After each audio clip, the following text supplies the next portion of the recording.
Hello, everyone. You have entered the battle phase. It is I, the Midnight Bard, your favorite bard, and I am leveling up. That's pretty good, actually. No, I like it. Yeah, Wonderful. Thank you. Joining me as always is the boys. He has run out of ammo and needs to find a health pack, Sacrow. I need healing. And he is looking at specs to see what loadout he needs. Sayu. I really need guns, guys. I'm just using a melee weapon at this point. I always run melee. They're so much fun. Real. Welcome to the Battle Phase podcast. I struggle to say weekly podcast because it feels like it's almost like we run in circles of 3. We do 3 weeks on, and then 1 week off where we just like record a bunch of stuff, and then 3 weeks on again. It's weird. It's a great combo, though. But it's a pretty good combo. I'm not gonna lie. But basically, in this podcast, we normally read, watch, and discuss anime and manga. But, we're headed towards the end of the year. Everyone's busy. We have a lot of stuff on our plate, dealing with family, homework. All of us are in school, finals, all of that. So, sometimes you just need a break. And I figured, what better break than to play some video games? So that's what we're doing today. We're talking about the best video games that we've played this year. I challenged Sayu and Sacrow to think about what video game they played that was really, really exciting to them. And you guys are just going to tell me about it. You're gonna try to convince me that your video game is superior to mine. Okay. Well, I gotta hear what yours is first, then. Yeah. No. I mean, you set up the bar. You gotta let us know what the bar is. Yeah, you gotta start it. Yeah. I can't start it because I feel like you guys are going to disagree with me. I feel like that's the case often. Often, yeah. I feel like that. Well, I mean, that's kind of the point. It's like 50% of the time that's the case. Like, like sometimes I'll be like, I love this. And, you guys will be like, you're right. This was good. Thank you, Bard. And then sometimes it'll be like, I love this. And all of you will be like, what the heck did you make us read, Bard? Stop this immediately, please. Can I make guesses on what everyone's game's going to be before we start? Sure, but first let me take care of some housekeeping matters. If you're loving the podcast, if you're having fun with the boys, if you would like to join the conversation, feel free to hit that like button. Be sure to leave us a comment telling us what anime, manga we should watch or read next, or what video game we should talk about. Should we branch out into video games? Let us know. On top of that, you can follow us on socials. We're on Instagram, Threads, and X at the Battle Phase, where you can talk to us directly. Tell us which one of us is the most handsome, why it's Bard, and why his takes are always so unbelievably based. Why does he like toxic women? Why does he like toxic women? Because somebody has to. I think somebody has to. They need to love statistically themselves. Speaking. Yeah, like I like the toxic women, but honestly, I'm of the camp that they should learn to love themselves. Yes. Agreed. Yes. Well, yeah, and also they become toxic because somebody somewhere didn't love them enough, I guess. I don't know. Or I'm going to cut all of this out. This is super problematic. Nah. This is the preamble. All right. This is the preamble. Yeah. So, So for the rest of the year, these last 2 months, we're actually on the end of November when we're recording this. So I guess for the rest of December, we're going to be doing quick little episodes like this, and we'll start off next year strong by reading our first listener recommendation, which was Mierako-chan, which was submitted to us by email from a user named Super Morganite. So Super Morganite, we're getting to you, I promise. He has a spreadsheet of people who have suggested things, and I'm just like, yeah, we'll get to you, I promise. Anyway. Someday.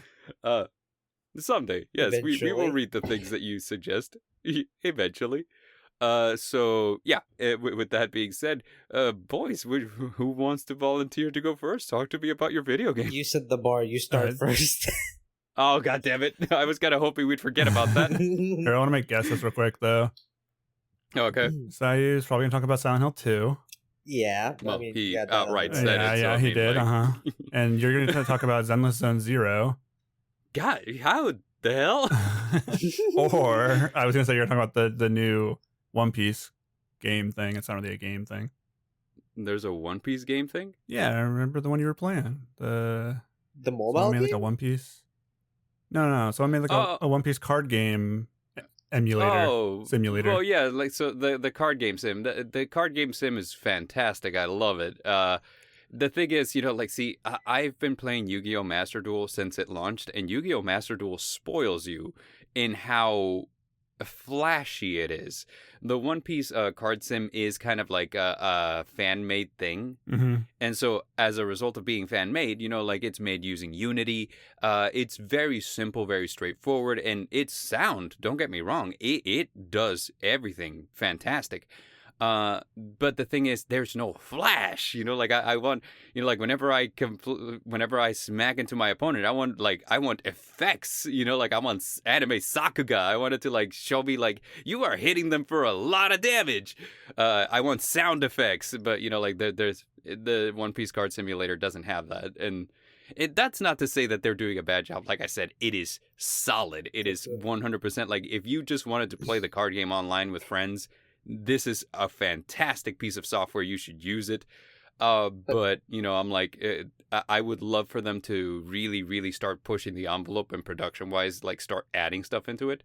Which, again, as a fan-made thing, I don't think they ever would have like I imagine that it's a passion project, so they would want to. But it's also like one of those things like, hey, support us on Patreon. So I was like, if the patronage is there, maybe they would.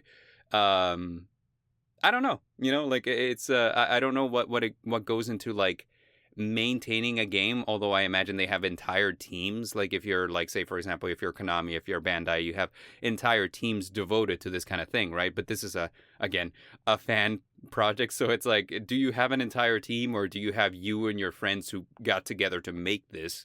Speaking of fan games, how do you guys feel about fan games? You guys play any of those? Yeah, I love them. Yeah, fan games are great. Like, who doesn't love fan games? Like the Sonic ones, and like recently I played for a video. I played Five Nights at Treasure Island. Treasure Island? Yeah, the Treasure Island. Yeah, that's like one of the best FNAF remakes of all time. It's really good. I was playing through it, and once I figured out the mechanics, it became super easy. But then I went and played what's that one called? No, I didn't play the sequel. I need to play the sequel. Honestly, I haven't actually touched it at all. That's what I heard, but it's the one about Scott Cawthon. Like he's been put into the story. Joy of Creation. Yeah, Joy of Creation. Dude, the mechanics are rough. Dude, the new version. Dude, actually, it's a really I played it. It's a great fan game. Yes, the mechanics are very rough, but once you get used to it, it's actually very tight and intense, and I like that. I had a moment where I was on the first level after I've been playing for like 20-ish minutes, because each night is 10 minutes long, right? Yeah. And which is stupidly long compared to the actual game. I think there's 6 minutes, 25 seconds, something like that. Mm-hmm. And this is 10 minutes long. And I've failed already a couple times while my friends and I were just making fun of the game in chat, or just having a good time. Mm-hmm. And I was dealing with Chica, so I was sitting up because you have to sit up in the crib to keep Chica from attacking you. And then Foxy shows up, and for Foxy, you have to lay down and close her eyes. Well, I went to go do that because I'm like, oh crap, like Foxy's gonna kill me if I don't lay down. So I went to lay down, and Chica immediately stunned me, and then Foxy killed me. And there was literally no way I could have played that otherwise without dying. Like with story mode, I feel like there were some moments where like some animatronics like overlap each other where you don't want them to, and like ends up. Like, it was very hard. Is what I'm trying to get at, though. Just unlock you into literal trap. And it's like very rough when that happens, but I never experienced something like that a lot. It was like very rare, but I get what you're saying. I also played Sonic Editable ROM, and I played B3313 Mario. Basically, I played a bunch of horror-themed fan games for a video. Yeah, I got a video coming out for Patreon and members only. Oh, did you? Speaking of, because YouTube's paying me. Did you guys ever play like any Pokemon ROM hacks? All of them. Yeah, all. Like, come on, man. I played Moemon. Don't at me. No, I wasn't planning to. Okay. Okay. Excellently based. I love it. Speaking of Joy of Creation, did you play the new one that Nixon released? The new demo? No, I haven't actually. There's a new one. Yeah, there's a new one. Someone sent that me. For the fanverse, like Nixon was making a new version of it, like completely rebuilt, and it's a really good game. Yeah, no, I have heard of that. I haven't played it though. It's a really good demo. Like, I definitely recommend you check it out. It's actually so good. and like it's completely different from the story mode. Like you might be like, "Oh, this is exactly like story mode." It is not like story mode at all, dude. Like it's so good. It's way better than story mode. I'm not even gonna say. And a lot of fans are gonna be like adding me for this. Like you're gonna be like, "Oh no, story mode was better." No, goddamn, the demo was actually really good. Like you gotta try it out. Oh, I have to try it then. My videos got longer. You just got extra Extra content. I just got extra credit, man. just don't forget Hey, by to the just way, don't forget homework. to like credit me the description. Thanks to Sayu for recommending. Yeah, thanks for the recommendation. And you know what? While we're on that subject, like, hey, so we agree that we're fans of like fan-made projects. Oh, yeah. So if you're a creator of any of these things and you're listening, if you're the creator of any of the like Five Nights at Treasure Island and all that stuff, or the One Piece trading card game sim, and you would like for us to talk to you, reach out at the Battle Face Podcast. Yeah. We would love to chat with you guys and fawn over how awesome the things you make are. Yes, we would love. I like fawning. Yeah. I live near a forest. Fawns are all over here. Like they're everywhere. It's like, you ever step outside and feel like a Disney princess? Because I have that on the regular. Like they're not scared of people after a while. We'd love to shamelessly promote your game on our podcast. You know how many? You have any like messages I get out here wanting me to play their games on my channel, and I'm like, I don't play games on my channel, and they're like, oh, okay, thanks for your time. I play game. Like- You'd be like, if they ask like specifically, do you have a gaming channel? You'd be like, yes, I have a gaming channel called Sacrow Gaming. That reminds me, we do. It's called Gamers Playing Games yeah. TV. What? Like, I can't believe I forgot that. Yeah, but they're asking me to play it on my main channel. I'm like, I don't do that on my main channel. Yeah. Message the other one. Yeah, exactly. You can check out Gamers Playing Games TV, where we it wasn't last night, but it was the day before, we played Digimon Survive. We did survive. And, Did you survive? That was a trip. Well, we didn't die. No, we didn't die. The thing is, we were playing like the entire time. It was like, oh, so this is like a visual novel? And then like an hour and 18 minutes in, I was like, oh, is this the title screen? What? Yeah. It was a trip, man. I was like, I can't believe we played an hour and 18 minutes just to get to the title screen. Wow. That was like the longest title screen ever. And I played a ton of visual novels. Yeah, like after a while, I mean, because like part of the fun is, and I'm a huge fan of visual novels, right? So like, one of the fun things about like visual novels is getting to know all of the quirky characters that you'll be spending time with, and figuring out who's you want to like raise your compatibility levels with, or like like your friendships levels with, or your love levels with. But so like as you're doing these things, you're getting to know all these different characters, right? And that's basically all Digimon Survive was at the first hour and 18 minutes, is like before you even see a Digimon, you're just getting to know like all of the classmates that you're going to be spending time with. And it's just like, oh, yay. Like, and then an old guy shows up, I don't know. And he's all like, oh, welcome to the hidden cave where we see cave paintings and it's Digimon. And I was like, oh, neat.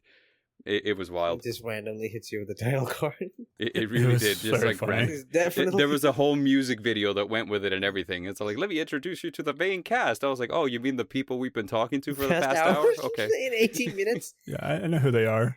Thanks. Yeah, I don't need any introduction. I know to this Takuma and Aoi and I wish Minoru. I kind of wish when they did that intro, they didn't show us who got what Digimon, so that we could be surprised later on. Yeah. Sacrow hated Labramon. I did. Wasn't a fan. I was not a fan. He looks like a man in a dog, or a person in a dog suit. Kind of, sort of, yeah. Like I was like, this is the most furry inspired Digimon I have ever seen. That's not true. Renamon Renamon is in the game. I guess I can start with my game. I was gonna go ahead and start since you already guessed. So since I set the bar, yes, okay. The best game that I've played this year was Zenless Zone Zero.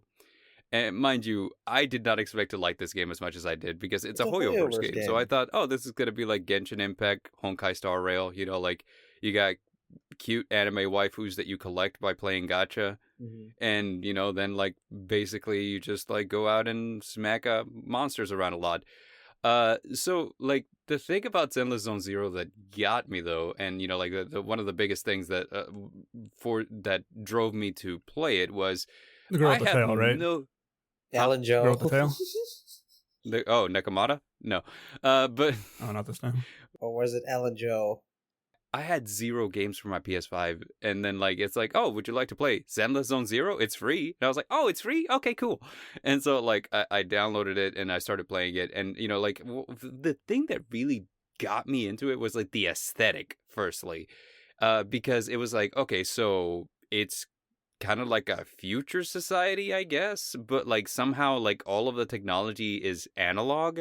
It's like, you know, just like VHS tapes and like what they call the master tapes would kind of like look like some of those film reel things. You know, like so cassettes and all this stuff. And I was like, okay, so like futuristic society with analog technology as the main thing. This is already, and like, you know, it's just very like street moe type. So it's like, okay, so I'm really digging this. It's like, you know, kind of like this, I don't know, urban kind of like inspired thing that I really, really enjoyed, like just the look of it. Can you explain what street moe is for the audience? Yeah, sure. So like street moe, as I understand it, is basically like, you know, like that very street fashion thing, you know. So like you're kind of like that urban look to you, you know, like you're like with your, I don't know which kind of clothes specifically, but you know, like you've seen it. If you like, so for example, like, you know, you wear your fanny pack, but you wear it over your shoulder instead of like around your waist. You got like the almost like, I want to say, like, if you've ever seen Cyberpunk Edge Runners, like the kind of way that they dress. That I was gonna say something like punk kind of vibes. Yes, kind of sort of like that.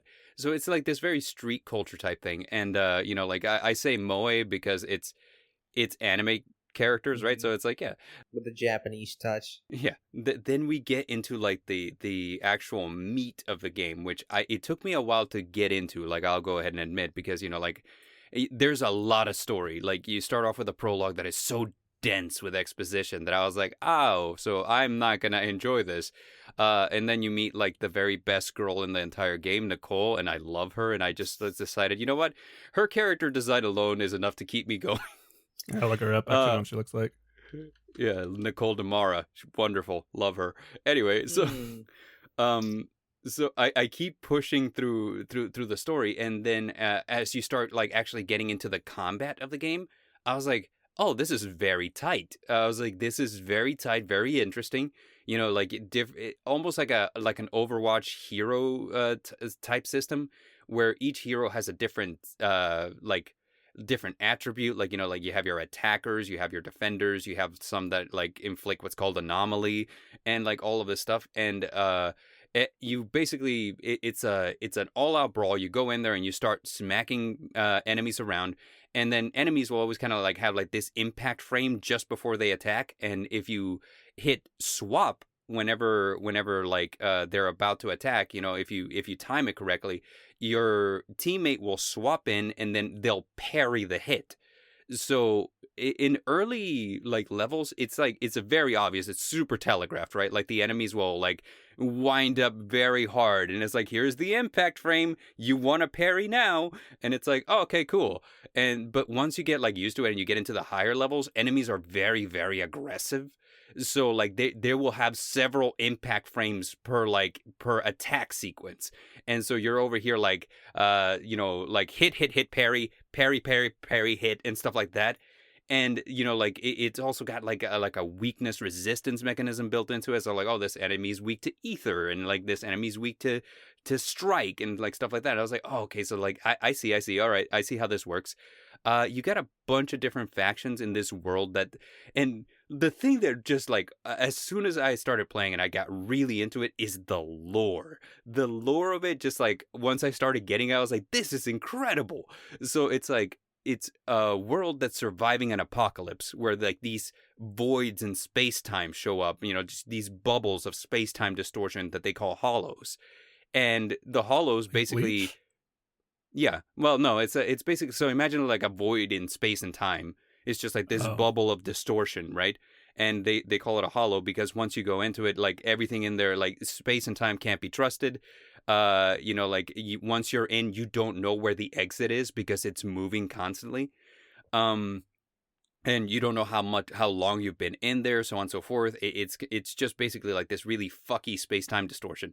And so like the hollows also kind of emit this radiation that really messes with like smart technology, so AI, like androids, automatons, any kind of like anything that has what they call a logic core that's significantly intelligent enough to what they call to pass a Turing test, which in universe is called the forbidden fruit test. So if it's smart enough to have like to understand that it's alive and to be self-aware, then this radiation will corrupt it to the point where, and this applies to human beings too, because human beings are obviously self-aware and they're alive and so on and so forth. So like humans, Theria, yeah, humans, Therians, which are like the human animal hybrids that you see. Like one of the biggest, most popular characters for Zenless Zone Zero is the shark girl Ellen.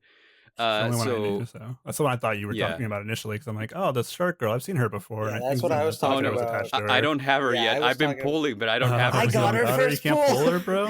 I got Ellen. I can't pull the girl, bro. I pulled Ellen first pull. I'm not even kidding. No kidding. Oh my god. Listen, ladies. Like Bard can't pull is what we're hearing here. Yeah, bro. Yeah, that's exactly. Unless you're toxic, in which case I don't know. It's different. Is she toxic? I guess not if you can't pull. No, she's pretty normal. But anyway, like so, this like so if you're exposed to this ether radiation long enough, you'll start to get corrupted to the point where your body starts to crystallize. You'll lose your sanity, and eventually you become a monster known as an ethereal. And that's kind of the dangerous things about the hollows. So this is why like all of the technology is analog, because it's like if we use smart technology, the logic core could get corrupted, problems happen. And I was like, oh, okay, so it wasn't just like a vibe. You guys like there was like story reasons for this. Okay, good. And so you start to learn that like these hollows showed up like 40 years ago. It was like a world-ending event. And then like I think it was like 6 heroes started like working around the clock, and it's basically like Overwatch. Like this is like the original Overwatch. We have an Omnic crisis, and these heroes came together to kind of solve the problem. And so you have like scientists, adventurers, warriors, etc., and they kind of like band together and figured out, oh, so like there's like huge concentrations of ethereals inside the hollow. If you kill enough ethereals, the hollow shrinks. So, like, that's what they start doing. They start, like, going in there, killing ethereals. The hollow starts shrinking. They get it under control. And now, it's 40 years later, you come to find, the world is rebuilding. Science has found out that, living beings and, AI who has passed the forbidden fruit test have varying degrees of, like, ether resistance. So the government, obviously, is like, oh, well, crystallized ether is a huge power source, so we want to send people in there to collect it, but also to investigate the hollow so we can figure out what's going on with that. And it's like, so we take people with high ether resistance, we train them, and they are hollow investigators. They go in and they investigate the hollows, collect ether, we come back, we all make a profit, it's great. But, of course, it's not always fun when you're following the law. So people who are like, oh, well, we would also like to make bank off of this. These are what's known as hollow raiders. They're not government-sanctioned hollow investigators who go into the hollow to kind of like make bank. And so it's criminal hollow investigators is what they are. And there's, like I said, hollows are like space-time distortion. So because once you're in, you don't know how to get out. This created the need for like a profession known as a proxy. And what a proxy is, you can think of them as a hollow meteorologist. They study the hollow, they study the way that it's moving, expanding, evolving, so that they can create a map that they call a carrot. And this map is implanted into a creature known as a bangbu. It's a machine known as the bangbu, not a creature. But the bangbu basically acts as your guide. It's got this map in its brain, so it'll guide you through the hollow, and it'll always know where the exit is. But again, like a meteorologist, you can only predict so far how this is going to develop. So like the most up-to-date carrots are in high demand, and in the game, your player avatar is the legendary proxy known as Phaethon. And Phaethon is basically like this sibling duo, and they're the best proxy in existence because they have figured out how to like link their mind to the bangbu. So instead of having like a pre-built data set that the Bangbu operates in, they can update it in real time. And it's kind of like this one thing where it's like there's some mystery going on with them, and they're somehow connected to the initial, like I feel like they're connected to the initial Hollow expansion. And so it's kind of like this mystery, like, well, where did the hollows come from? It sounds like they're man-made things, and there seems to be a government conspiracy trying to suppress information about like the hollow disaster. And so it's kind of like it's all of that, and I'm like, the lore was amazing. But additionally, it's got another thing that I'm super all about, and that's mythology. So it seems to like take from like Mesopotamian, like Greek mythology, all this stuff. So like, for example, Phaethon, the son of Helios, took his father's chariot and crashed it, and died. So like the fact that they're known as Phaethon. Yeah, I don't know if he died or not, but it's ambiguous. So, but anyway, it's ambiguous. I like so ambiguous. The fact that they're known as Phaethon, and there's several screenshots that I've seen online where like the software that they use is developed by a company known as Helios. So I'm like, oh, so sooner or later they're gonna have something where they just like mess up entirely, and this could lead to a different hollow disaster. Different factions are based off of different like media types, or so for example, like we talk about Shark Girl Ellen. She's part of the faction known as Victoria Housekeeping. They're all like maids and butlers and stuff. And they're based off of horror movie tropes. So Ellen the Shark Girl is your creature feature. Like Von Lycan the Wolfman is the Wolfman. Wait, we have a girl Jaws? called So yeah, Jaws. We have Corin, who has like all of these bolts on her body, so she kind of looks like Frankenstein. Yeah, and of course we have Rena, who is a ghost. So like different horror movie tropes. My favorite faction is the biker gang known as the Sons of Caledon. And the Sons of Caledon is an all-female biker gang. So like I always kind of wonder, well, why the Sons of Caledon? I don't understand. And the thing is because it's based off of the myth of the Caledonian boar. So like in the myth of the Caledonian boar, and I'm not too familiar with it, but it's my understanding that Athena, the goddess of the hunt, is mad at the Caledonians because they don't pay tribute to her for like, being mighty hunters. So she sends this huge boar to kind of like destroy their city, right? And like the logo for the Sons of Caledon is a boar. So like, she sends this huge boar, and all of the hunters and all of the people of Caledon are trying to kill this boar, and they're failing up until a woman known as Atalanta fires a killing shot, and then like the hunters are able to overwhelm it. So I forget who it was, but it was a famous hero of Greek myth who stands up and says, "Oh yeah, all hail Atalanta! She is a true son of Caledon." And so, like, that's why they're called the Sons of Caledon. I was like, oh, man, this is great. I fucking love it when they... But... so gameplay, super tight. Lore, excellent. Love it. Character design, fantastic. Like every single character in the animation, my God. Like I have seen like entire like YouTube essays of people just pointing out like this is insane. Like the way that this is animated, the squash and stretch mechanics are off the charts. It's 3D CGI, but like it follows a lot of like, your Tom and Jerry, like, levels of like, your characters are this animated. And I'm like, I love that. I love that because nothing is worse than like getting a game where like you were using 3D models, but it's just basically your 3D model will stand there and they will have mouth flaps to just kind of fill in the dialogue. I hate that. So there's like, this is it genuinely interesting to look at. The writing is comedic. It's hilarious. And, like so far, I haven't found a single character that I didn't like. It's very designed to be like, well, actually, that's false. I don't like Seth. But anyway, it's very designed to like any one of these heroes is a hero that you want to pull and you will like them. The game is like super fast paced, exciting. There's puzzle elements. So there's a little bit for everyone. And so, again, like, this wasn't a game that I wanted to get into. Like, I thought that I was just going to be playing it to kill time, but it turned out to be super excellent. So, anyway, questions? Is it fun? Super fun. I think Billy might be my spirit animal. I love Billy. Billy's great. Billy is literally me. Oh, God. I love how he's voiced by the guy who voices Bakugo in My Hero Academia dub. Yeah. and they could not be more different. It's so I great. did not know that because they play the game in Japanese. Oh, it's great. But like, yeah, Billy is your Power Rangers fanboy. Like, not Power Rangers, but like Starlight Knights. Mm-hmm. And I love his line whenever you're on the character select screen and you kind of like want to take him for your party. He's like, I have 2 guns, so double the accuracy. I'm like, what is this? This is. Yeah, he's fantastic. I love Billy. The thing about Zenless Zone Zero that pulled me in was the combat and the OST.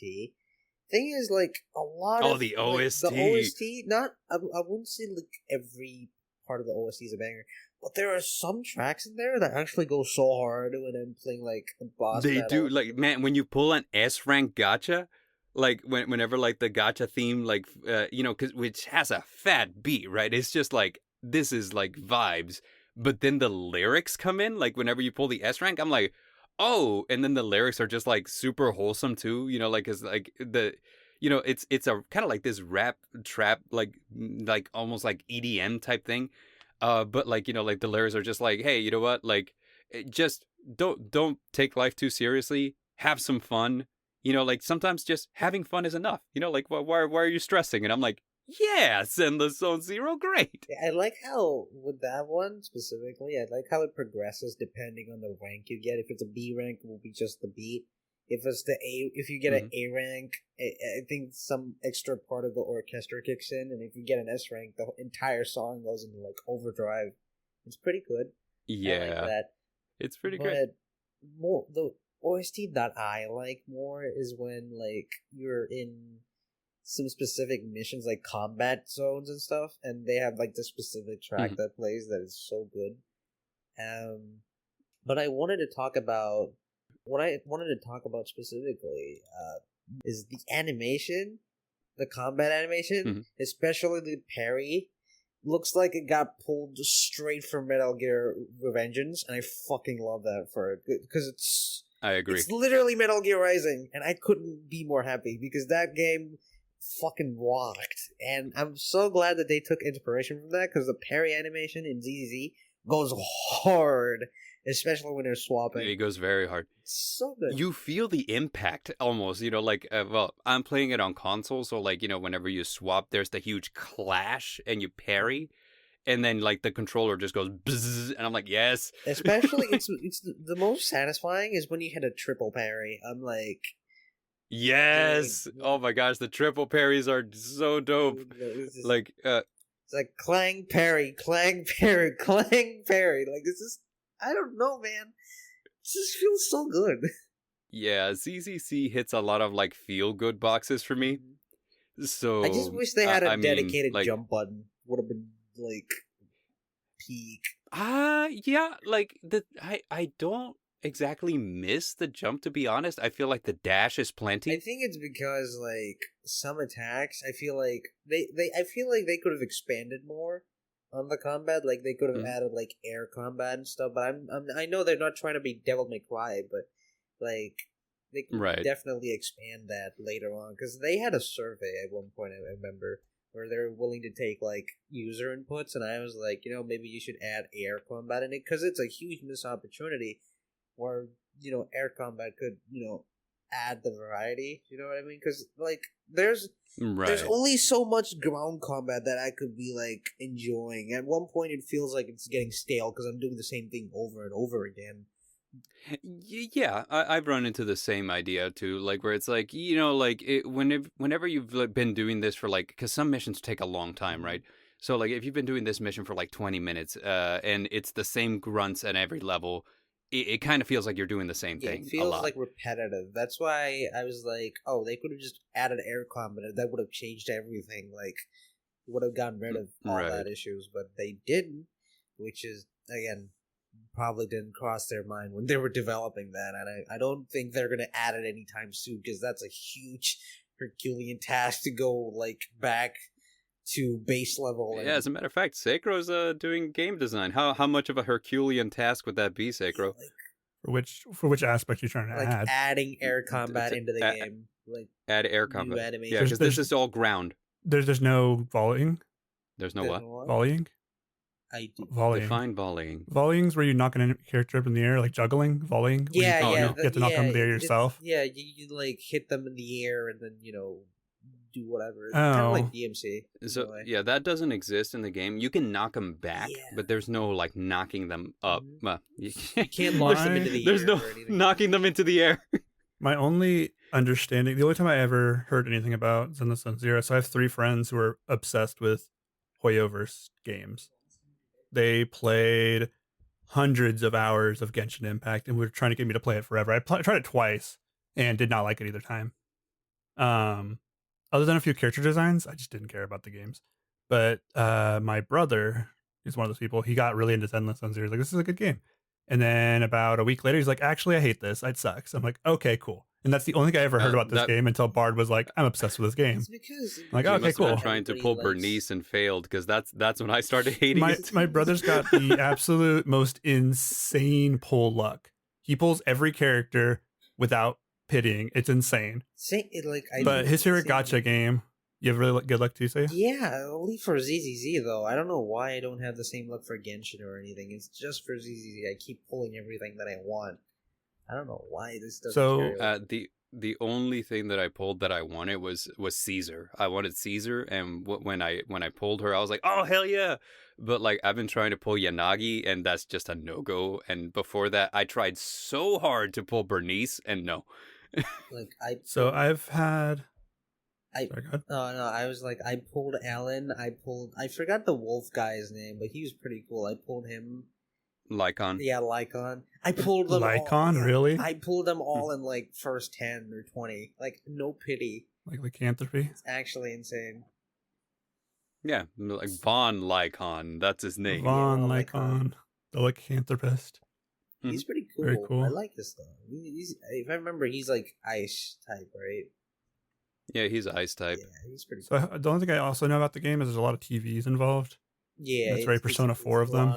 Like CRT analog TVs. Technology, so yeah, it's like cathode ray TVs. Yeah. In Persona 4, like the TV is everything because it's how they get to the other world. Mm-hmm. They do. It's kind of the same thing here, actually. They use TV to navigate through the hollow. Right. So, yeah, it's just like Persona 4. I always kind of pictured it's a little bit of a metaphor. It's not like actually that's what's happening. It's just like they didn't really want to construct like a maze of a level, so instead they just construct like a maze out of like these TV squares. It's more like, and it's like visually appealing maze. Yeah, it's a more visually appealing maze, but like it's not like they weren't gonna be like we're gonna construct an entire hollow dungeon for you to explore because that would take time and resources. Mm-hmm. So instead, enjoy this brightly lit TV maze, and so it's an analog for you actually being inside of the hollow and exploring it. You see, and I'm like, it's like saying like, oh, if we made an actual maze, it might be boring for you, so we're just gonna make a maze out of TVs, and you might actually enjoy navigating this one instead. Well, they'd have to focus on their phone community as well. It's like you got to play it on your phone as well as play it on your console. That's true. And that's kind of the limiting factor. Mm-hmm. But I played a lot of gacha games since 2016. I've been playing gacha games. I just kicked my habit this year. Because I played gacha games because I love the idea of collecting characters and using them for specific situations. And the first gacha game that I really got into was Fire Emblem. Because I'm a massive Fire Emblem fan. Fire Emblem is... I put that away, though. Yeah, Heroes. Yeah, I put that away, though. I also played a lot of Dragalia Lost. Put that away, too. I still have Fire Emblem Heroes on my phone. Like, the thing is, I download gacha games with the intention of playing them, but I never do. Yeah, so for example, I have Fire Emblem Heroes on my phone, which I played a lot.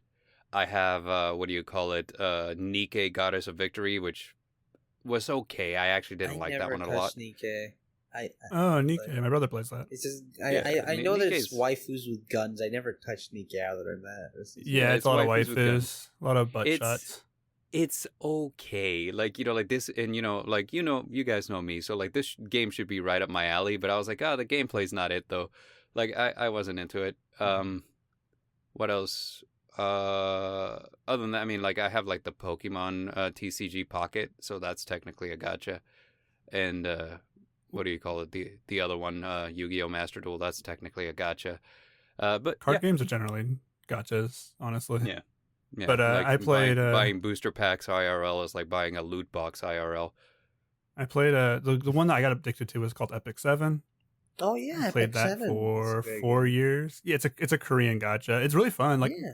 what got me into it was the animations because it's 2D art in a 3D world and it looks so Remind good. me a bit of Final And Fantasy. No way.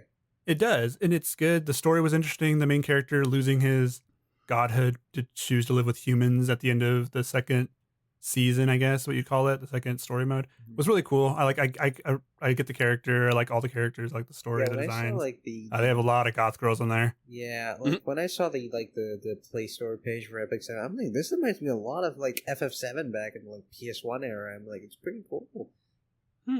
It's a very fun game. I put it down when Honkai Star Rail came out because all my friends played that, and no one I knew played Epic 7 but my wife. So we swapped over and we were like, okay, we'll play this with our friends. We'll talk about it.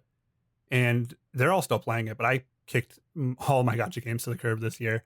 Because like they're just taking too much of my time. Like I'm not going to play them anymore. But I was obsessed with Star Rail. Like when I started playing Genshin only for Hu Tao, by the way, like I didn't touch Genshin other than that. It's more my one and only. I was addicted to playing Genshin just because I could farm primos.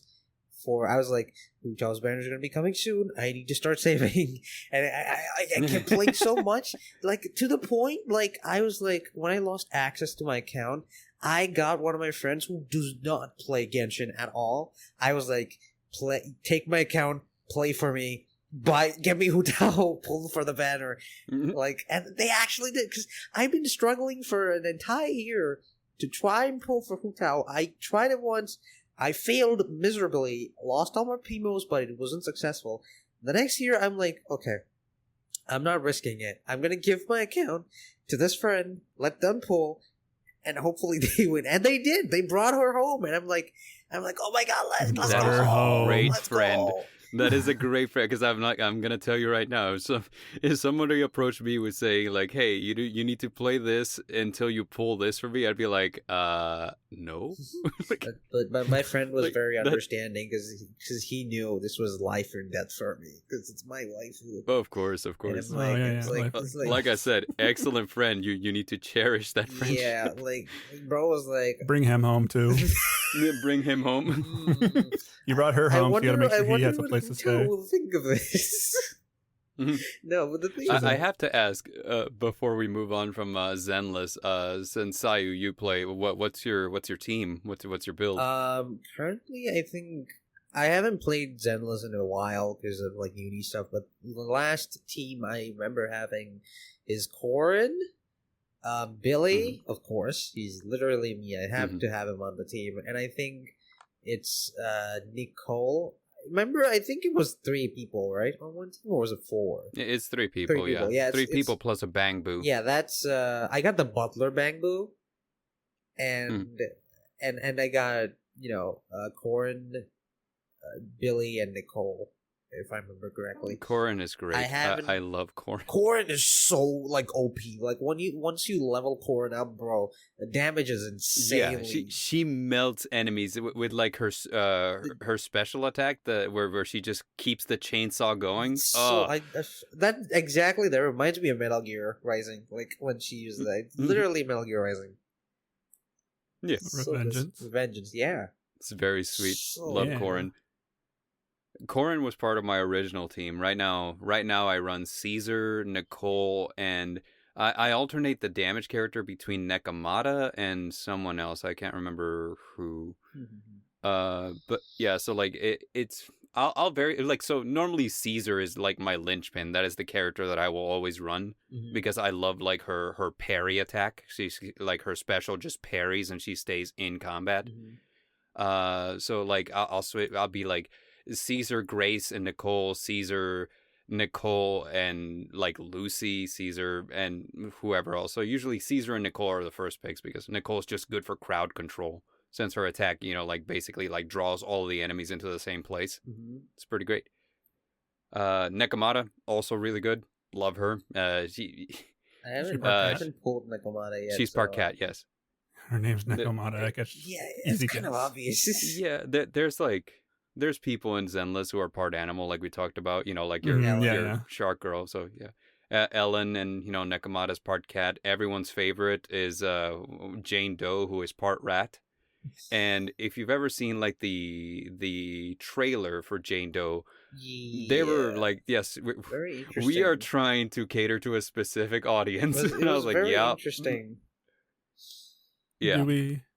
Do we think that the Shark Girl is popular because the VTuber Shark Girl also exists? You mean Gargura? Yeah. I don't watch It's VTubers in any Gargura, way, yeah. shape, or form. That's the only It's shark possible. girl. My brother I know. watches a lot of them. That's the only shark girl I know. I don't think so. I don't think it's out I of the don't realm of think- possibility. I don't Okay, personally. I'm just trying to make connections. Personally, I don't think so. It's just she looks cute. Probably that's why. Yeah, Well, I mean, it's a they're very supposed to. interesting look because it is kind of like your street moe, like like animal girl with like, and That's I what she heard wore from a made bunch out of for people. before. Yeah, Yeah, and there's the appeal. there's a lot of people who were mentioning that like one of the biggest catches for for Zenless is that the characters look a certain way but act a different way, something that they call gap moe. Mhm. So even though Ellen looks angry and kind of dangerous, she's just a sleepy shark girl. She just wants to nap. Mhm. Same thing for Billy, because Billy looks like Wait, he's hold on. some They kind call of it action Gap hero. Moe? Yeah, gap moe. Isn't there like a Uh, whole different term for that where you present one way but you're the exact opposite within literature? Well, this is the way that I've heard it called whenever Okay. referring to Zenless. So I don't know I if there is a forgot different what way. the literary term is, but there is a word for it. So Billy looks like an action hero, but he's just a total goober. Like so, every single character kind of has that duality for them, where they look a certain way, and then when you actually talk to them, they're completely different. It's great. I like how That's cool. Corn. I don't like that for every character, but I like how Corn is like a super shy maid girl, but then her fucking weapon is a literal chainsaw. Yeah, and I love how in story she's just like super strong, right? So like Von Lycan is always like, "Oh, I need you to carry this," and it's like the biggest piece of machinery, and she's just like, "Okay," and just like Casually carries it love with that. the tip of her finger. Yeah, casually carrying like a air conditioning unit, like nothing. Like here we go. So, with that being said, that's Zenless for me. Who wants to go next? I'll I guess I can. yeah, I was about to Okay. say Sacrow can go next. It's almost we're already almost at an hour just talking about Zenless. I didn't get to ask my questions. Oh, okay. Ask your questions. You only talked about the positives. Is like what are the negatives of the game? Oh, it can be repetitive, Yeah, 100%. I stated that. Like Repetition. yeah, Okay. 100%. Also, like like I'm generally against gacha, especially whenever they dangle like something really shiny in front of you and just make it impossible. And I feel like the rates for which you have to like pull the in-game currency polychrome is ridiculous. It is just so stupid. Personally, like, That's just across the board for Hoyo then. no, but the thing is, I feel like it's actually way more generous than like something like Genshin is. Like Genshin wants me. I've heard. Yeah, it's I never way played more Genshin, but I've generous than heard Genshin. that Zenless is so much more generous. Dude, like I keep getting polychrome every second when I just check something. When Genshin is trying Yeah. to do like getting me to do like insane amount of like ridiculous tasks just to get like 10 primo gems, I'm like, what the fuck is wrong with I think it's because Genshin actually is just infinitely more popular than both Zenless and Star Rail. It just knocks both of them so far down it doesn't even matter. So they're so Well, that was the popular they first, doesn't so- really matter. Yeah, Yeah. before that was Honkai Impact Third, which was moderately popular. It's the same kind of combat system that you're getting in Zenless Zone Zero, except for, I mean, not quite the same, but very action heavy. And then they made Genshin, and that blew up because, well, it came out at a perfect time, to be honest. Yeah. 2020. We're all kind of But stuck yeah, inside during repetition, the in-game currency, even though it's more generous than Genshin, is still really hard to pull. Most things, whenever you're checking, will only give you like about 10 polychrome, Mhm. and you need 1,400 for 10 pulls on the gacha. So There's a game with the worst gotcha system of all time. It's called Fake Grand Order. I'm kidding. Yeah, it's called Fate. Grand Order. fake Grand Order. I'm not even joking. It took my brother $200 once to get a character he wanted because there's no pity system. Yeah, he's also kind of bad with his money, but yeah. Yeah. But I was gonna say, him and like- his friend had a bet. They said they could do some amount of money and they're going to match each other. But his friend's a whale, so I don't know why he thought he could match him. Yeah. I'm But not a yeah. whale. I'm a carp at best. Anyway, I'm a FTP, Any other questions? bro. Mhm. Free to play. No, that's it. Just I don't know. I like to see the negatives because if you love something enough, you should be able to see the negatives in Yeah, it. exactly. oh yeah. No, Like, you- them's the negatives. I gotta be you real should with. be like open to critique. One more thing I should say is, since Sacrow, you're super into music, you should check out the OST. It's actually really good. I'm sure. But yeah, that's all I have to say. All right. Well, this year for me has been beyond busy with apparently games. I put together a huge list of all the games I played this year. This year was the year we started our gaming channel. Yeah. And so we played a ton of games on that For throughout sure. the year. I won't be talking about most of those. Ah. No, there We're wasn't not like gonna a talk single about I Love You, game. Colonel Sanders? It's on my list. I have it right here. The Colonel Sanders game. Wait, there's a Colonel Sanders game? It's a Colonel Yes. Sanders dating sim. Yeah, Oh, It's a yeah, dating that sim, one. yes. Okay. we messed up. We didn't actually bag the Sanders, Damn, you fumbled Sanders? and we weren't going back for him. You fumbled Sanders? He moved on without us. We did. We fumbled him so hard. No way. Oh, yeah. We were close. At the end, he just wanted to be friends, man. I don't know. I don't know what we did. Maybe we also- came on too strong. We also accidentally deleted our save file and had to start all the way over. So Yeah, I remember that. I don't remember how that happened, but it was fun. That's great. This year there's probably like 3 games that stuck out to me the most out of everything I played. Not considering the new game I just found that I'm obsessed with, which I probably won't even talk too much about because I need to play it later. Because I sat down to play with my friends and we played 3.5 hours of it. Just could not stop requeuing. My most played game of the year was Apex Legends, but that's not what I'm talking about. Mhm. I had Okay. 2 other games I played a ton of this year, which were Silent Hill 2 Remake, Of course. Come on. which I still haven't finished Same. Mhm. because I only like playing it at night. Mm-hmm. Makes sense. Same. And another game I played, which I was super excited for because the first game was my favorite game of a decade, and that's Dragon's Dogma 2. Oh, yeah. Thanks. Ah, yes. Dog's Dragma. We recently got that one yesterday, actually. Oh, really? It's fun. Yeah. We It's haven't really played fun. it yet. We got it, but it's sitting on our table. We haven't gotten around to it. The cities are kind of rough. If there's a bunch of NPCs out at once, it lags a bit. Mhm. Well, depending on what you're playing it on. PS5. Oh, it should be fine then. Yeah. They probably just stuck it at 30 frames and said, yeah, that's all good. Just leave it there. You are fine at 30, my man. I was like, Yeah, all right, we thank don't you. need you at 60. You're good. Enjoy. I don't know. I Um, think we have but another yeah. PS5 game that was like stuck at 30. Oh, Gotham Knights. Yeah. Dude. Oh, yeah, Gotham Gotham Knights for Knights. sure. On the Xbox, we had what's that one? Space one that the Bethesda made. Starfield? Starfield, yeah, that was stuck at 30. Now it's at 60, which is cool, but like I'm already over it. I already played my Yeah, My fill of that. Starfield was not my cup of tea, but you enjoyed it. I liked it. The only issue I had with it is that my usual build doesn't work because crouching doesn't keep you hidden for too long. They hear you so easily in that game. Mhm. So like I crouched with my sniper, and every time I'm like trying to go for a kill, they all of a sudden notice me. I'm like, oh, okay. And I put all my points into sneak to do the sneak sniper shots. The characters are fine. Yeah, I'm not going to talk about Starfield. That's a whole different. If you're going to talk about games that I loved but hated at the same time, that's the game. Okay. But Dragon's Dogma 2 is the sequel, long-awaited sequel to Dragon's Dogma 1, which came out in 2009, I think. Yeah, it was a while ago. I played Dragon's Dogma 4 different times, all the way through. Well, I didn't finish it the first time I played it. I got up to where you're about to fight the dragon, and then I lost my copy, I think. And I rebought it on my PC when it was re-released on Steam. I played it through there multiple times. And then the second one finally was announced, and I was like, oh, cool, let's play that. It got middling reviews amongst people, mostly for performance issues. There's some weird fixation with the game people had where they wanted to hate it so bad, and I don't remember why, because it's been so long. I mean, everybody wants to hate something popular anyways. It's not... For sure. Yeah, the game sold 3 million copies, which is pretty insane for the first game being super niche. Over 10 years, I was that game gonna say, sold 10 that's not million. nothing. Yeah, Yeah, that's yeah. pretty good. It wasn't nominated for any game of the year or any awards as far as I know, but stupid.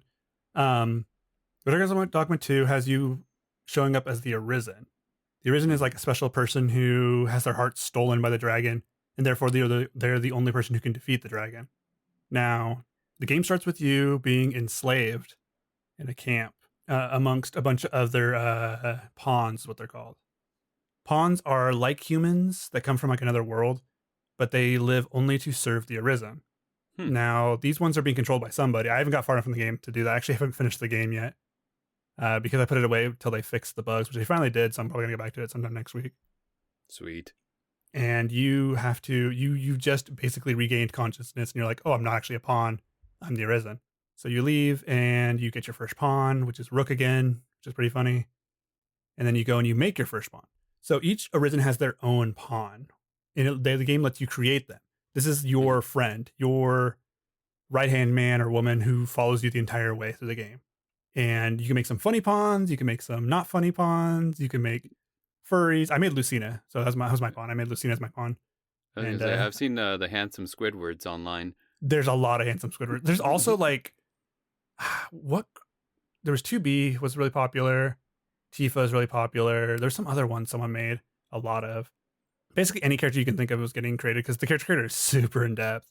Except for the hairstyles. Like that was one of the huge selling points from my understanding because like my wife specifically loves games where she can just kind of like custom make characters. So when she saw the character creator like trailer for like Dragon's Dogma 2, she's like, "Oh, I gotta play this game." Yeah, the demo was literally just the character creator. Yeah, and if you created your character plus you created your pawn, you can import them from the demo to your main game. Which I didn't do. I ended up making a new guy. The main draw for me though is the combat. The combat is so in depth. There's just you can combo with any characters you want. They made it so each ability kind of works its own way. So normally there's like obvious combos, like oh you do this jump kick thing and then you click this button and you do this attack. But it's like no, this game wants you to make your own moves up, make your own storyline, your own characters. People were like posting fights against some of the bigger monsters using it's not the assassin class, it's the dual-bladed one, whatever it's called.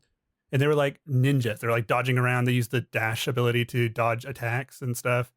There's just one ability that makes you disappear from your spot like Naruto, like turns into a log, and you dash above them. You can do that. You can hit them, and then if you stop, you can also grab them so you can jump on their backs because most of the time you're fighting giant monsters like giant ogres and cyclopses and dragons and stuff like that. But there's still a lot of downsides. But the story's fun. You have to prove that you are the true Arisen because the king has passed away and I think it's his ex-wife or his wife or whatever, she's holding the throne until the true Arisen shows up. So what she does is she instills a fake Arisen, who everyone believes is the real Arisen for whatever reasons. And so you have to go through and do Arisen tasks, they call them, like prove that you are the true leader of the country, or the country, I guess. The kingdom. So you have to do things like kill monsters and cull the amount of monsters showing up in areas and deliver post things and just a lot of random busy work, but it makes your fame go up so people start believing that you are the true Arisen, which is, I mean, you are. And they also added furries to the game. Those didn't exist in the first game. I mean, no, I'm not a furry. They added like full-on furries. You can just make whatever you want. You can make dragon, or you can make cat people. You can make I think it's cats only, actually, cats and lions. So like, you can be just straight up a cat person, or you can be like a lion person, or you can be a human. No elves for some reason. No elves exist. You can go hang out with them. There's also a romance system, which is not very good. It wasn't very good in the first game either. All you do is give them gifts, and then they start saying nice things about you, and then you have a whole plot line where you have to save them from the dragon, and that's it. You get like one romance scene as well later on, depending on who you picked. I picked the princess girl in the first game because, well, I don't know. I'm a sucker for the princess storyline. Okay. She's also getting abused by the king, who she was forced to marry because of some sort of political ties. The second game, they don't have that. There's not really a character I care for all that much. It's mostly just the combat. It's really fun. A lot of fighting, a lot of downtime. There's also this thing called, I can't remember what it's called specifically. It's like the purge kind of thing. Your pawn can get this sickness from the void when you summon them. And this sickness can show up in aggression. And then if you don't treat it fast enough, then you can wake up from sleeping at one of the towns. Your pawn will have murdered everybody in the town. Like just going on a Holy straight cow. murderous rampage. Yeah. How did you And- sleep through that? I don't know. Yeah, apparently But that's one of the this things that can whole- happen. Yeah, apparently there's this whole thing with a sickness spreading across the entire village, and like if you didn't cure it in time, then the entire village would die and stuff. I remember that point. Yeah. And then you can't come back from it. I'm like, do you have to start over? No. You have to start over again? Yeah, you have to start over. Yeah, That you is can't. Yeah, it's a bad so- end. Jeez, dude. Yeah, the game. So the game Yeah, gives you that's lots of hints that wild. your pawn is having issues. But if you miss them, well, that sucks. Your pawn seems weirdly interested in sharp objects suddenly. Yeah, my Don't pawn know is what a that's mage. about. What happened? Why is Your pawn she... suddenly has a lust for blood. It's Lucina. She always had a lust for blood. That's so wild. Real. I tried to That make is like- Thara, but it didn't work. I would love it if I would super respect it if the dialogue box and I was like, well, your pawn seems to be showing a lot of red flags. You can ignore those if you want, but I'd look into that. if I were you." Basically, that's what happens. Yeah, your pawn's like, I've been feeling rather angry lately, and you're like, that's cool. So, all right, just And then you just keep going. Walk- like I'm it's so feeling- messed I'm up. I'd feeling be like, very same ang- kiddo. I'm feeling very same." angry today. Walk it off. You know, so the funniest part is how you actually get the sickness to your pawn. So Uh-huh. you have a party of 4, right? hmm You can't make all your pawns. You have just your pawn, and then you have to use 2 other people's from the Void's pawn. These are real Mm. people that made these pawns that share them online. Okay. So your pawn gets it because another pawn already had it. Oh, because they're from the. So if you Oh. summon one of their pawns who has it, your pawn probably will have it now when you send them back to the Void. So it's a very funny situation. Like, it's not funny, but like they had to nerf it because it was so bad when the game first came out. People kept reporting like, my entire village is gone, my game's done. Like, it just keeps happening, and it's like, guys, it's the easiest thing to cure. You just kill your pawn. That's it? yeah, Yeah, you can resummon them. Oh, okay. You can the resume. I was about to first- say. I was like, well, that's definitely a choice you can make. It's like, oh no, my dog there's- got Giardia. Let me just put it down. There's an official way to do it. I don't know how it's done, but most people just literally grab their pawn. 'Cause you can pick up your pawns. You can pick up anything in the game. You just grab them, throw them into the water, and the water kills them instantly. As long as it's deep enough. Like, your pawn will be like, And then you know, just summon them, and they're like, I'm back. Yeah, your pawn will be like, I'm not feeling so good. I'm sorry, little one. I'm have to give you baptism. Dunks them in the Yeah, you're about to get a forced baptism. Dunks them in the Oh, Or water. back in. It doesn't blood up. Oh, that's great. But it's like, there was this one, I don't know if it was an anime or a game or something, but the person respawned or came back to life no matter what happened, no matter how they died. And so the person would just kill them for Oh, fun that's- because they would come back no matter what.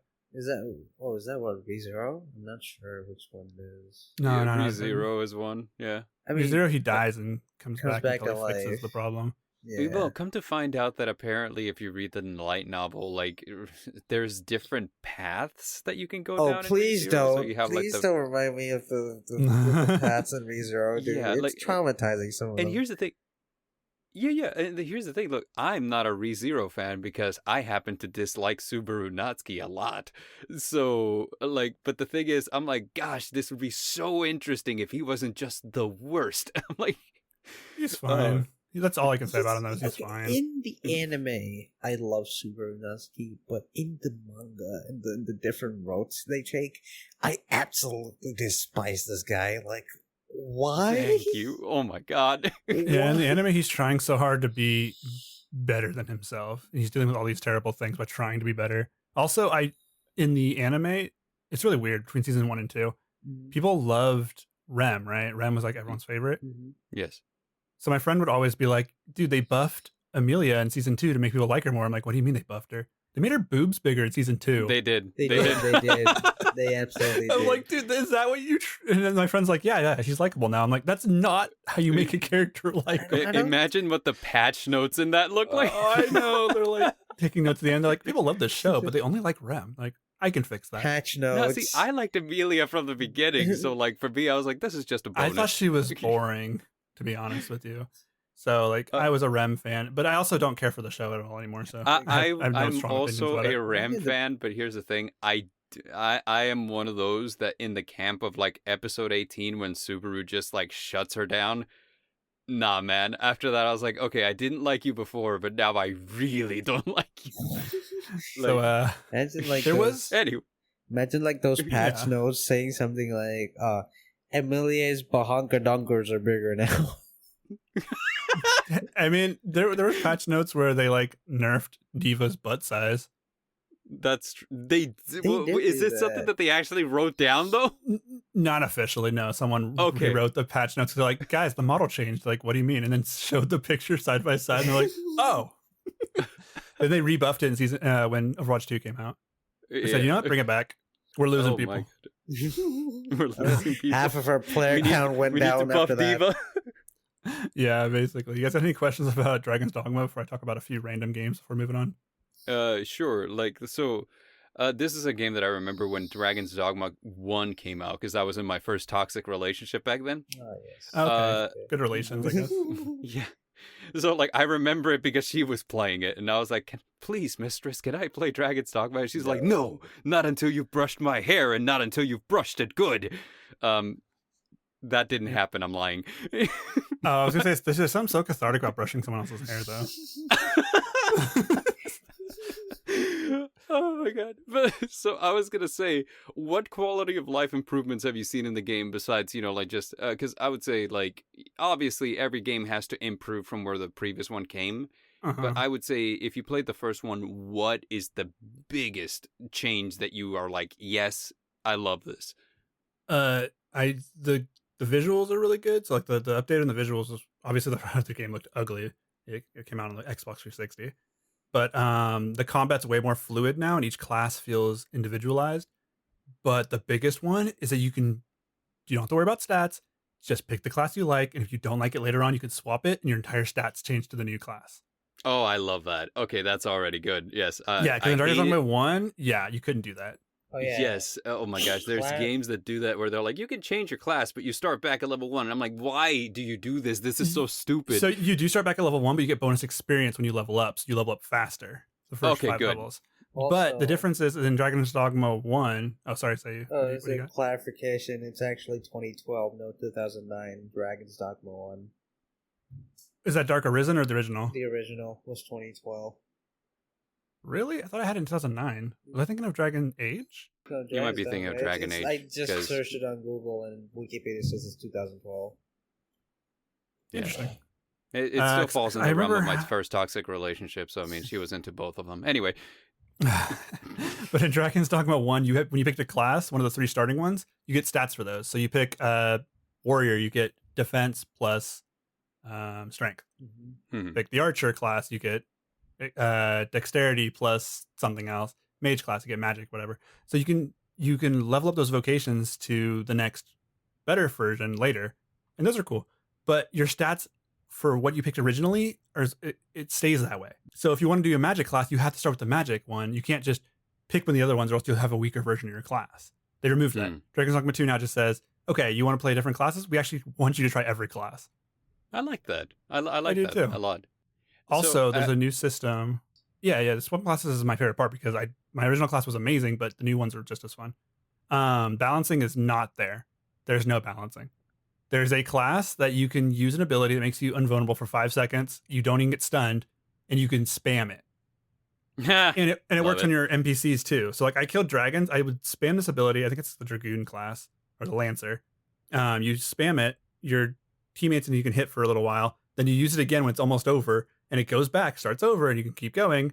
And I'm like, this is just, it's not fun, but it's kind of funny. It's like when in Dark Souls when I realized that if you use the great heavy club and you're facing an enemy who's like vulnerable to being knocked prone, you could just spam like your heavy attack and knock him prone every time. Yeah. It was hilarious. I was like, this is great. It's Yeah. not great for gameplay. This is just too easy, but like it's funny. A lot of Japanese devs make easy versions of their games hidden within their games. Mm. So it's like, here's the easy build for people who just want to play through the story. The story's pretty interesting, but it's pretty standard too. I just got I really as far as I've appreciate gotten that. was yeah. But as far as I've gotten is just to the furry kingdom. I just got there. It's really Yay. cool. I mean, They're in the sand for some reason though. I don't understand. Cats don't like sand. Why are they here? Maybe they will. And they Also, don't the like elves are really sand. cool. It's gritty and coarse, and it gets everywhere. Also, really cool thing. You can't understand the elves at all unless you find a book that teaches you how to speak Elvish. Oh man, that's like Al Bhed in like Final Fantasy X too. It's so Where you funny. have to go around finding the Al Bhed primers until you translate it. Or if you have an elf, if one of your pawns or one of the pawns you brought in knows Elvish, then they'll translate for you, which is kind of cool. There's a lot of like random things they do and like things they say that are really interesting. I do not care for ladders though. Every time there's a ladder that is in town, they're like, there's a ladder. I wonder where that leads. There's a ladder. I wonder where that leads. Arisen, a ladder. Where does it go? Literally every 5 minutes. And I already checked all the ladders. Leave me alone. I love that. It's so funny. It's a little harkening back to like the first Assassin's Creed, where like every time that you were running, I was like, what is he doing? Where is he running? Oh, he is suspicious. Just to remind you, like, hey, you stand out if you run. Yeah, I get why they did it, but it's so annoying. Yeah. But any questions about Dogma 2 before I tell Bard which game he needs to play? Does the Arisen say this is Dragon's Dogma 2 at least once in the game? The Arisen is silent. Damn it! The Arisen does not talk. Dang it. Oh, He makes that's funny lame. facial expressions. If only I the would Arisen said that at least once in the game, it would have been absolute cinema. It's like, Cinema Sins, like the moment that he says, this is Dragon's Dogma 2, roll credits. Does do Like- they say this is Silent Hill 2 Remake and Silent Hill 2 Remake? Because if not, then I don't know if I'm going to finish it or not. They said this is the Fire Emblem in like Fire Emblem several Are times. we the heroes of Fire Emblem? They say Overwatch all the time in Overwatch. Well, that's because that's the organization there. And Mary Yeah. says, Yeah, I know. Mary says Silent Hill. I don't know if that counts. They all mention Silent Hill several times. Exactly. Yeah. So, I mean, But that's they need also to say location. Silent Hill 2, so it would be like, oh, And they this didn't say remake. I wanted to go to like or like you're standing in a subway and they're like messing up your order, so you're like, I wanted to go to like New York, but I wanted to go to Silent Hill too. Hey, remake that. Just a very specific, just to work the title in. I peaked my mic with that level of discomfort. It's like the Fantastic Four meme. It says like, say that again. Hey, remake that. No. Oh man. Maybe. Anyways, you already own Dragon's Dogma 2, so you should play it. But what you should really play, Bard, is Unicorn Overlord. Real. I've heard of Unicorn Overlord, and I think that you specifically recommended it to Yes. me before, Yes, you need and to play it. I haven't gotten around to it, but I've heard nothing but good things, so I was It's like, a yeah, I'm gonna have tactical. to. It's a tactical army-based squad game. Sweet. Like Fire I love Emblem. those. They took everything from Fire Emblem. The art is amazing, and there's tons of I don't know how to describe it for you, but basically there's a whole furry area, and Oh, God damn it. they knew what they were doing. I'll show you some character designs so you can react to them on stream after we do Sayu's thing. And the last so thing, mad. Super Vive's great. Play it. I'm gonna play it later today. Yeah, you showed me the characters for Supervive. It does look good, and Unicorn Overlord also looks good. There's a screenshot that I'm seeing here from Polygon where a guy is like shield bashing a horse. Yeah. So I don't know how to describe it. It's fun. Let me find you a furry character. It's just like shield bash a horse. I was like, I'm gonna lead you to water whether you like it or not. You're going to water with the shield to your head. You have no choice. I'll also play Pokemon again for this first time this year, in like 5-6 years. Neato. Yeah, Which with one? You. Oh, with me. So we're talking about Brilliant Diamond where we failed the Nuzlocke. Yeah. Well, after that, I went to play my Pokemon myself, and then I played okay. Ruby, Omega Ruby, and I forgot how much I liked or how much I loved Gen 3. Gen 3 is great. I love Gen 3. All right, Sayu, you're yeah. up. Oh boy, Zero. where do I begin without spoiling anything or talking too much? Because I have a literal analysis video of the shit to make with you guys. So, Oh yeah, that's right. So don't spoil anything for the audience. And audience, stay Have tuned. you played it yet, Bard? I haven't played any Silent Hill. I am a fan of the franchise, so I'm spoiled on all of the lore because Thing is, like I just you don't need to play the first Yeah. Silent Hill to play Silent Hill 2. It's its own standalone game, so you don't even need to play Mhm. the first Silent Hill. I mean, it would be good if you played the first Silent Hill to understand some stuff, but it's really not necessary at all because I wouldn't even play 1 actually. Exactly. Going into 2 without knowing anything is way better. Yeah. So here's a question for you. Let's see. I'm a huge fan of like the Silent Hill movie, like the original movie. Okay. How much like that is it? It's nothing like it. Nothing. Not really. Similar characters. Nothing. The cool. movie They use all the characters from the games. The movie borrowed more from Silent Hill 3 more than anything, I feel like. I see. It doesn't take anything from Silent Hill 2 or 1. I mean, it has Pyramid Head and the nurses from 2. Yeah, but they used the character from 3. And the plot from 1 is the same plot in the movie. Yeah, but the protagonist child is from 3. Oh, well, yeah. They literally took the story of the first Silent Hill and said, hey, Silent Hill 3, girl, you're up. They just basically they just put all 3 games into one movie and called it Silent Hill. And I'm like, okay, cool. I'm putting much characters in chat. Don't react to them yet, Bard. Simmer on them. Very well. I'll wait. Okay, so go ahead, Sayu. Silent Hill 2 remake. Where do I start? Goddamn. I was absolutely the beginning. S. S. The thing is, I was absolutely not hyped for this game at all. I was actually one of the people who were against the Silent Hill 2 remake because I was an absolute dick rider of the original game, and I'm like, do not do this, Konami. Why? You want money or what? I mean, they did. As a Yu-Gi-Oh player, yes, Konami loves money. They love money. All Konami likes is money. Were you worried because it was made by the guys who made Bloober Team? Yeah, Bloober Team was actually one of my biggest concerns because they have zero experience from making something like this before, and I'm like, no, they made the other horror game that was more just walking from room to room and being scared. But it's absolutely nowhere near good as this. It was very, very, no offense, but it was very bad.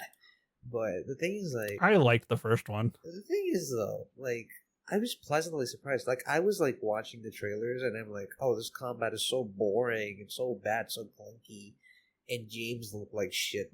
No, the thing is, in the trailers, James did look like trash. He looked like a man who was about to cry every 5 seconds. And I'm like, this is not James.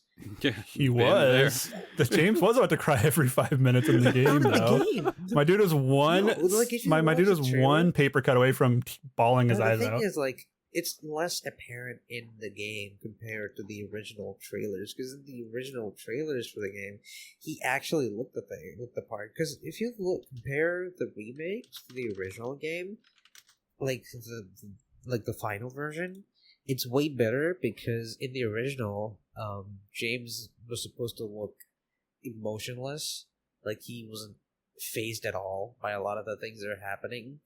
Yes, the voice lines were shit, the deliveries were weird, but it kind of, I don't know, added on purpose. Yeah, exactly. It felt like it was on purpose, they were disconnected, and they just didn't know what was happening. And I felt like that actually added to the experience.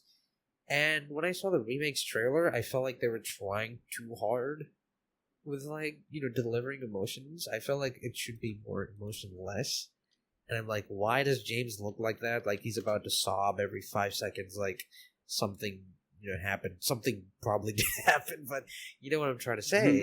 And they listened to the fans. And when the game actually came out, they fixed that. And I feel like, goddamn. They fixed it? I thought it was I thought we were just overly judging it. And then when it finally came out, we're like, oh, we were actually wrong this time. Fixed it.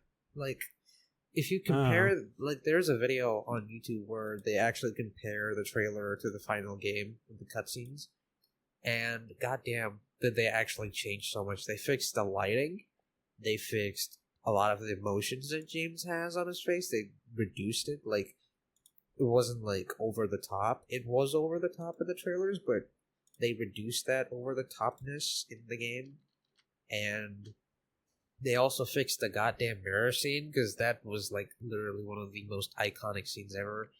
And in the trailer, that scene was absolutely ruined. But they fixed that in the game, thank God. It's great now. But overall, I feel like Silent Hill 2 was actually a pleasant surprise. I feel like it's actually one of the best remakes I've ever played. No no joke. I'm not even kidding. It's actually so good. Like, okay, so I'm just gonna give you a rundown. Like, since you guys gave rundowns of the plots of whatever, the games were, like Dragon's Dogma and ZZZ, I'm gonna give you a little run through for the audience who doesn't know what Silent Hill 2 is. So the thing about Silent Hill 2, Who doesn't? there are people, trust me. Like, a lot of my friends, There are people. there are Yeah, people. there's gotta be, There are yeah. people. Trust me, bro. So Silent Hill 2 is about this guy named James Sunderland, and it starts off with him outside of Silent Hill, just like in a bathroom, washing his face, looking at a mirror. He does all those like weird actions on his face, like he's like pulling down a mask kind of thing. And then he walks out of there, he looks into the distance, and then you start hearing this monologue from his wife where she's talking about how she's waiting for him at Silent Hill, at the place where they used to be, and their favorite place. The thing is, though, like this is all part of her letter that she sent to James. But the thing is, Mary has been dead for 3 years or so. But this letter came to him recently. That should not happen because she's dead. Plot twist. But James is like, what the fuck? Okay, this is okay. I should I explore this?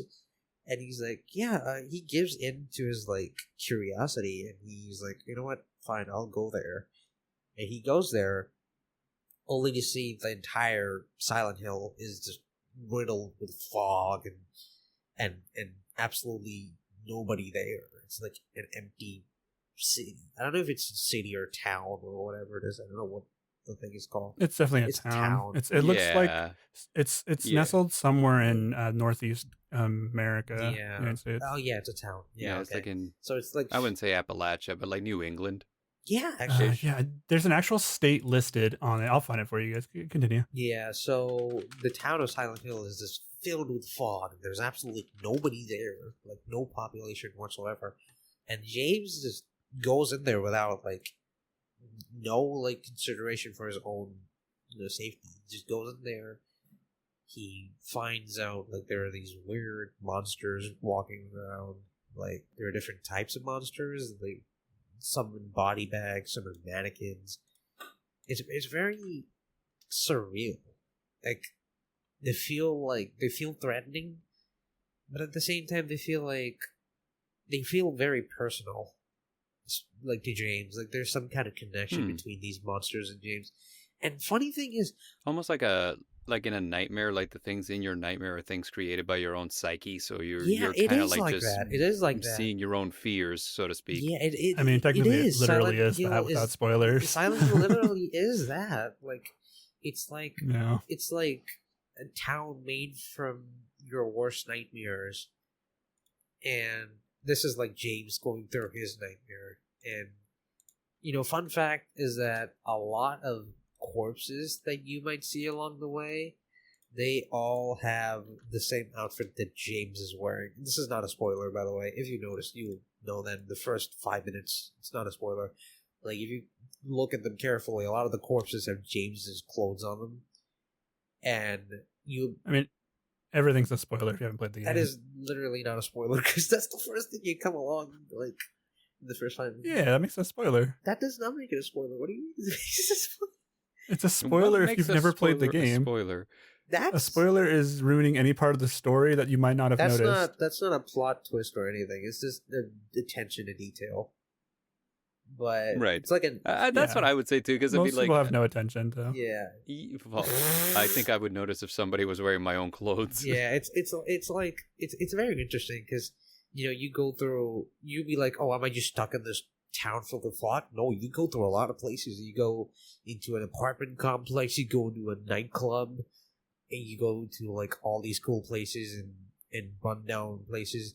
And at one point, no spoilers, but you go through the anti versions of these places, and without saying anything, it's like saying like, what if you were in this place but like a hellified version of it? You know what I mean? It's like an other world. That's the entire concept of Silent Hill, though. It's not just for this game. It's like you go through places where you've been before, but now it looks like absolute trash. Looks like shit. It's like revisiting your hometown after you've left it for 10 years. Yeah, now you find it completely abandoned and everything is like rusted and rotting. It's literally that. Right. It's very beautiful. They're gonna have this chat muted. In a way. They're gonna mute this chat after. I dropped like 30 images. In a way. Sorry, ruining your Silent Hill 2 moment. Fine, Let's go. fine. In a way, it's like very beautiful though. Like, I find, like it's like at some points in the game, you just find peace in all the chaos, and I feel like they did not have to go that far, like Bloober, because a lot of the things in this game, the original didn't have, but they still went through with the effort of adding those details into there that I really appreciate. That shows that they really had the game and the fans in mind when they were making Silent Hill 2 Remake. I feel like that's what makes it the best game, like the best remake for me. Like, because every remake I played so far, like be Dead Space or Resident Evil 4, all of them just felt like one-to-one recreations. You know what I mean? Wait, 4 didn't feel like a one-to-one recreation. 4 was excellent. Yeah, no, the thing is, like, no, it's excellent. It's excellent, but it feels like it feels a lot. It still feels like Resident Evil 4 2005, like, which is great. Which is great. I'm not complaining. It's not a complaint. But Silent Hill 2 went the extra mile. They added in so many things that you never encountered in the original, as well as, like, just, you know, it felt like you're seeing things from a new perspective in the remake. So you played the original then, right? Yeah, I played. You played the original? I played through the original. Did you play the PS1 version, or did you play the PS2 version? The HD version? I played... Or PS2, sorry. I played the PS2 version first, because my brother owned a PS2 when I was a kid, and he had Silent Hill 2. I used to play it. And then I got the PC version. I never played the HD. Please never suggest... I do not suggest playing the HD version on PS3 or whatnot. Absolute ass. The 360. 360 piece. I own it, yeah. Do not touch it. Dude, it's so bad. It's alright. I like the camera movement. That's about it. The camera movement is literally the same in the original PS2 version. There's no difference. That's not the... No, it's a little better. It's not... I feel like it's not that different, but they made it so much worse. It feels better. Like, yeah, well, the whole game overall is worse, technically. But it's still a decent way to experience it. The main issue is that it runs better on PS3 because 60 they frames. gave the worst version of 360. Yeah. Yeah, the 360 got the worst version of it, so if you're going to play it on the PS3, don't play it on the 360. Yeah, the thing is, if I remember correctly, Konami did not have the original source code for the final... They did not, no. Final build of Silent Hill 2, excuse me. So they gave the team that was working on the HD collection a literal half-assed build of Silent Hill 2 that they were like... it's not even a complete build. And they were like, oh, you can have this and make a whole ass HD port of this. How? How the fuck do you think they're going to do that? They had to make textures and assets from scratch, and it looked even infinitely worse. Like, remember the... Yeah, the whole... I can't imagine how much work had to go into something like that. I'm like, come on, dude. And the thing is, like, okay, do you remember the Comic Sans Silent Hill branch board? It's the most infamous... Yeah, I love that. It's the most infamous thing. I loved it. And it's in the HD remake. I mean, the HD collection thingy. It's so weird. It was funny though. And I literally, the game I'm creating, I put a sign in there that says the name of my town in Comic Sans off to the side, and it's in Comic Sans. Oh, yeah. Nice touch. nice little homage there.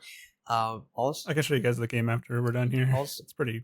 Also, fun fact: in the remake, if you go out of bounds with a camera, somebody discovered this as an Easter egg. You know the ranch is locked, right? And the board is fine, like a normal fun. If you go out of bounds and you go into the ranch, there's actually the board with the Comic Sans inside the ranch. It's there.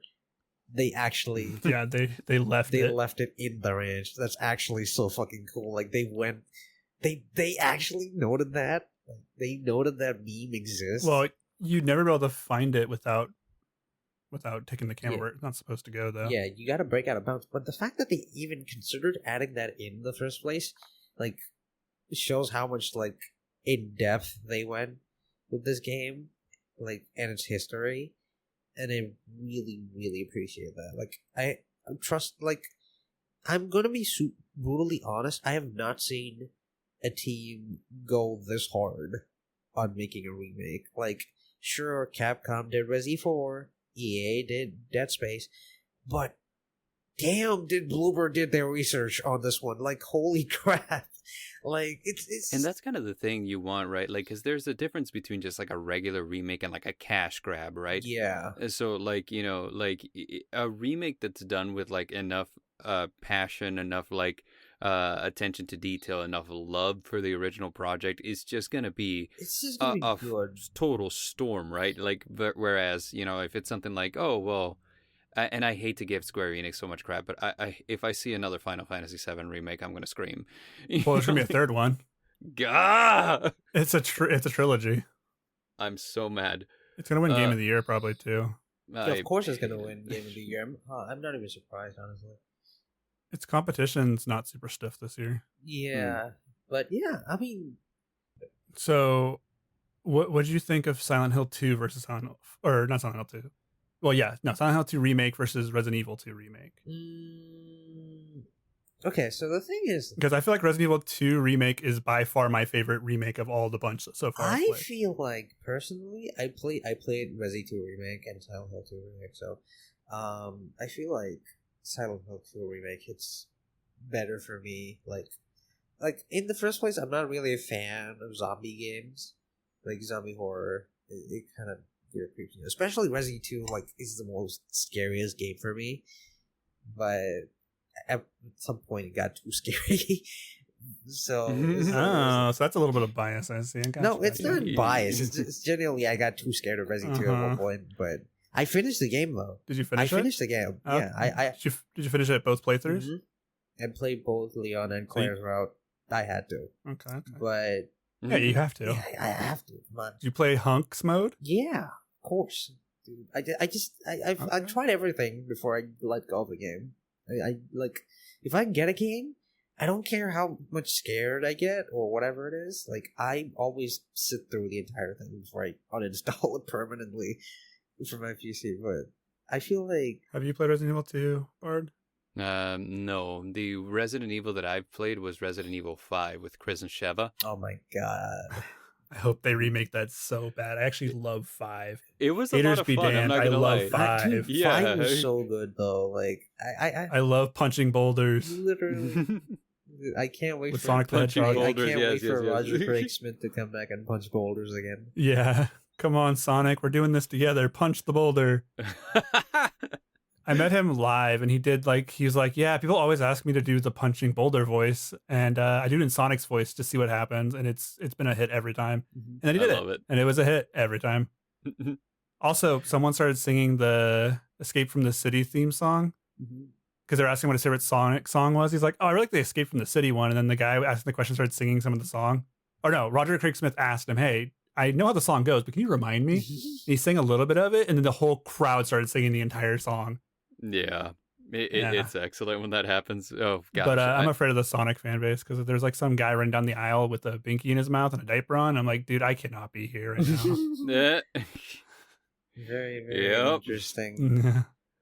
Sorry to take say, it way off topic. You're fine. This But yes, totally happened. Like, No, you go first. Bro. no, carry on, Sayu. I was just saying, like, no, other than Silent Hill 2, I really recommend playing Neo Replicant, because it's a really good game. I actually, like, the OST, fucking beautiful. I fell in love with the OSTs to the point. It looks beautiful, like as a game. It looks as far as aesthetics go. I mean, I've always been a fan of like how they do the Nier games. They look excellent. Actually, Laura Bailey's in it.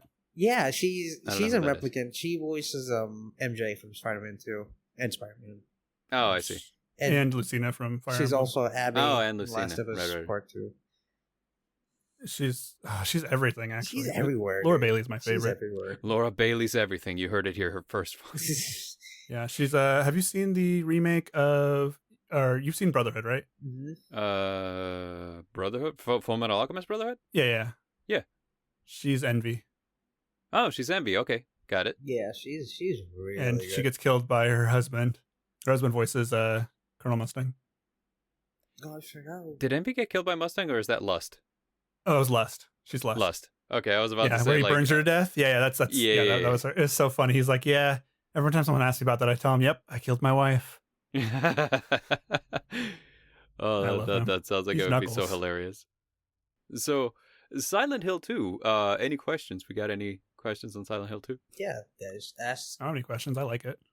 anything. I haven't played it. It's been on my to-do list because Play ASAP. I from time to time dabble in horror games. I'm a huge fan of like things like Until Dawn's one of my favorite games. And like recently when we started playing like on the gamer channel, we did like observation duty, stuff like that. Just the aesthetic of things that it's like you're in a place where you shouldn't be. I've been watching a lot of Mr. GG plays, which they always make him play like the horror games, and They get views, bro. yeah. And I really, really enjoy, like, I enjoy horror movies. I enjoy the feeling of, like, you really shouldn't be here. And I feel like a really well done horror game should do that. Yeah. And from everything that I've seen from Silent Hill 2 Remake, I've heard nothing but great things. Absolutely. So, yeah. I'm excited to give it a try. It's been nothing but praise for the game, and I'm so happy because, like, I'm so happy to be proven wrong. I'm like, oh, this game is gonna suck balls. I look the combat. I was actually in the opposite party though. Now I think about it, I actually thought the game was going to do fine because when the internet all hates on something at once, it comes out and it's usually pretty good. Yeah, I was like, at first it was like very like I actually was like, oh, this might be ending up good, but then I saw the combat trailer, and I'm like, okay, this looks very clunky. And I'm like, okay, it's very weird. The original was beyond clunky, so I was expecting it to be clunky. Yeah, sure. But the thing is, like, we've grown so much in terms of, like, development and stuff, over the years. We can give the original an excuse because it was 2001. But this is, like, 2024. But there was already amazing combat at that point. 2024. But I was like, oh, this is very clunky. This is weird. But then I played the game. And I'm like, you know what? This actually makes so much sense because James has never been in a combat scenario before. He has zero training. Yeah. And he has absolutely no experience with this. He's grabbing a wooden plank from a window and he's beating somebody to death with zero experience. This makes so much sense now. It's a little bit like it adds extra flavor to the experience almost. At first, the thing is, like, you won't know that until you actually play the game. You see snippets from the trailer, you're not going to get the full experience.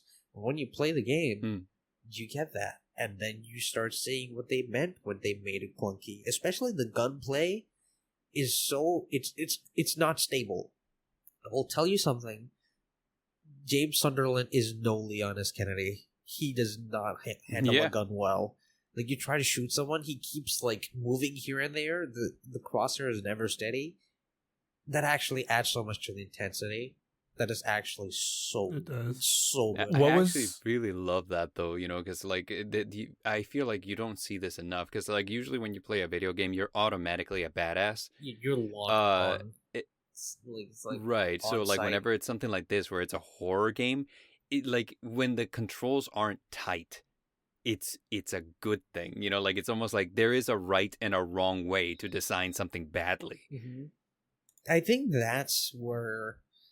When you compare, like when you ask me why, or just ask me Resident Evil versus Silent Hill, it's not possible to compare it because, they're both fundamentally different games. In one game, you're playing as this badass cop who's taking down zombies with fucking suplexes and stuff. And then there's this other... Not yet. Yeah, and then there's this other game where you're playing as this mentally unstable man trying to, battle all these weird creatures in a town, and he has zero experience. So when you're asking me Resident Evil versus Silent Hill, I generally only pick, based on my experience more than, gameplay. But if you ask me in terms of gameplay, I would always pick Resident Evil, but I don't know, Silent Hill. But in terms of the terms of experience, I see what you're saying. Yeah. I don't know. Resident Evil 2 was the perfect remake for me because it actually took what the original game did, which wasn't super scary, and turned it into something actually horrifying. Yeah, I feel like it's like I can still go back and play the original Silent Hill 2 and be fine. Yeah. But the original Resident Evil 2, no, I can't. The thing is, like, the new one's too good. I feel like it's almost kind of the same thing with Silent Hill 2 in a way. Which, I mean, since I grew up with the original, I feel that more. They definitely expanded more from the original game. Because, like, even as a kid, I was never scared of the original games. Like, I'm going to be honest. I was like, oh. See, now these are games that as a kid I never played because I was very scared of everything. So... And trust me, dude, I could not make it past, like, the first stage of Resident Evil 3. Like, as a kid, I was scared. At one point, I was, like, very curious, and I started exploring the game files, and I found the most horrifying folder of the entire game, which is the videos file, where they store all the cutscenes. And I saw the most, like, iconic cutscene from the game, where Nemesis straight up fucking kills somebody with his tentacles. Yeah, at a very young age, that shit is very traumatizing. For sure. I never touched. Like, there's a reason I stayed away from these things, and like even things like that were like by extension kind of like in the same realm, but like not as scary. So like for example, Mortal Kombat, all the fatalities and stuff like that. I was like, oh no, I can't play this game. They might kill me. But like things like Street Fighter were totally fine because nobody dies. They just get the crap beaten out of them. I was like, okay. The thing with me is like I was weirdly not scared of a lot of things, but I was scared of some things I'm not supposed to be scared of. Like, my brother had this old copy of MK4 for PC, and whenever I run the setup file, anytime these old games had this, like, windows would pop up before you install the games with all the settings and stuff, and like, play, install, beat me, like, 90s kids would know. Yeah. And... Right. And 90s kids, were you around in the 90s? No, but this thing was from the 90s, so this like so it still works. But MK4 had this weird thing where every time the setup pops up, the auto run thing pops up, you hear Shao Kahn laughing in the background with a like deep ass voice. I got scared of that. I don't know why. I got terrified. I never touched the game after. Do you guys remember the crypt scenes in one of the later Mortal Kombat games? MK9. Where you go... MK9, MKX. Was it 9? MKX. It was MKX. MK... It's the one after they killed Liu Kang. That's MKX, I think, had the crypt. Yeah, you go through it and you... looking through it long enough, you'd eventually get a jump scare where something would jump at you. Yes, that's great. Yeah, that's MKX. So the crypt is where all the unlockables are hidden. So you go in there to spend your coins and stuff to unlock things like art and new character stuff and costumes and whatnot. And then eventually you just get jump scared by a demon that's sitting in the crypt. Yeah, you were like, I remember playing MKX and then went into the crypt. I was like, oh, I got a lot of coins, I could spend them. And then at one point, I went into a cave and got jump scared by a spider. I'm like, nope, I'm out. Peace out. Yeah. Done. There is really something creepy about old PC games to me too. It's a topic I've been wanting to cover on the channel. I just don't know how and where to approach it from. But just older PC games are creepy. I don't know. They just are. So, like, I grew up with Nintendo, like the 64 and the GameCube. Those are like my childhood consoles. And they the Wii, feel like they lend themselves a lot easier to like the because most people who grew up as gamers probably grew up on a console. PC is something that you kind of grow into, so it feels like it would be kind of one of those places where like playground rumors would start, like, oh, like this PC game apparently does this and that, and you end up in like a different world if you play it or something, or like the characters talk to you and so on and so forth. It feels like something that would like lend itself to rumor real easy. I remember. Yeah, my only experience with PC games was Diablo. Oh, at my classic. very, very, very religious Diablo house. Was oh boy. Like that Diablo 2 scared me as a child. Diablo's a very Christian game. You're killing demons. It's fine. Yeah. I don't know how my cousin got away with it. Like, it's like if you're playing crazy. Doom, Doom is a Catholic icon. Exactly. That dude's just killing demons left and right. True. Hope loves the Doomslayer. That does it for today's episode, everyone. Bard, I'm a huge fan of Zenless Zone Zero. Sacrow was a fan of Dragon's Dogma 2. I keep wanting to call it Dog's Dragma. You can call it Dog's Dragma, that's fine. And Sayu loves the Silent Hill 2 remake, baby. Hell yeah. So tell us in the comments, which game was your favorite this year that you played? Or do you like the games that we played? Are our takes extremely correct, or are you just wrong by disagreeing? Just leave it down in the chat. Until next time, I have been the Midnight Bard. These have been the boys. See you later. Okay, thank you. Adios! Bye. Game over. I don't know.